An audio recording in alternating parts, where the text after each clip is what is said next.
આ તરફ ખેડામાં પણ સ્વામિનારાયણ મંદિર બનાવવાના નામે કરોડોની ઠગાઈ થઈ। વિરમગામ, સુરેન્દ્રનગર, સુરત, રાજકોટ બાદ ખેડામાં વધુ એક ફરિયાદ દાખલ થઈ છે।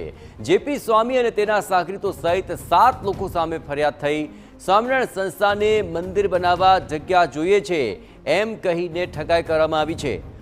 અમદાવાદના વેપારીને વિશ્વાસમાં લઈને રૂપિયા 3.75 કરોડ લઈ લેવામાં આવ્યા। જમીનના એમઓયુ કરી મંદિરની મીટિંગમાં પૈસા આપવાની વેપારીને વાત કરી હતી। 3 શખ્સોએ 1.12 કરોડ પરત આપી બાકીના 2.63 કરોડ પરત ન આપીને ઠગાઈ કરાઈ હતી।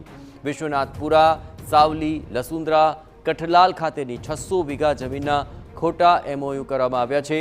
આ સમગ્ર કૌભાંડમાં ડાકોરના જેકી રામીને ખેડૂત બનાવી વિશ્વનાથપુરામાં જમીન બતાવી। આ સમગ્ર મામલે વધુ વિગતે વાત કરવા જોડાઈ રહ્યા છે ટીવી9 સંવાદદાતા ધર્મેન્દ્ર કપાસી। ધર્મેન્દ્ર, આ સમગ્ર જમીનના મામલામાં ક્યાં ક્યાં છેતરપિંડી થઈ છે અને તેને લઈને શું વિગતો મળી રહી છે?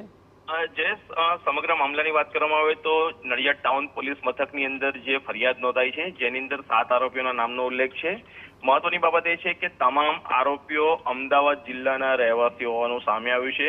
મહત્વની બાબત એ છે કે જેપી સ્વામી અને તેમના મળતિયાઓ દ્વારા કાવતરું રચી અને ધાર્મિક આસ્થાને લઈને લોકોને છેતરપિંડી કરવામાં આવતી હતી। જમીનો પહેલા પડાવવામાં આવતી હતી ને પછી તેના એમઓયુ કરી અને ત્યાં મંદિરો બનાવવાના છે, ધાર્મિક સંસ્થાઓ ઊભી કરવાના છે, તે નેજા હેઠળ રૂપિયા પણ ઉઘરાવવામાં આવતા હતા। મહત્વની બાબત એ છે કે અમદાવાદના વેપારીને જમીનનો એક એમઓયુ કરાવવામાં આવ્યો હતો અને ત્યાર પછી જે રૂપિયાની લેવડ દેવડ થઈ હતી 3.75 લાખ રૂપિયાની, અને ત્યાર પછી આ સમગ્ર મામલો છેતરપિંડો હોવાનું ધ્યાને આવતા અમદાવાદના વેપારી દ્વારા ફરિયાદ નોંધવામાં આવી છે। મહત્વની બાબત એ છે કે ખેડા જિલ્લાના જુદા જુદા સ્થળો પર પણ જમીનની લેવડ દેવડની આખી વાત સામે આવી છે। 500 થી 600 વીઘા જમીનનો વહીવટ થયો હોવાની પણ વાત છે।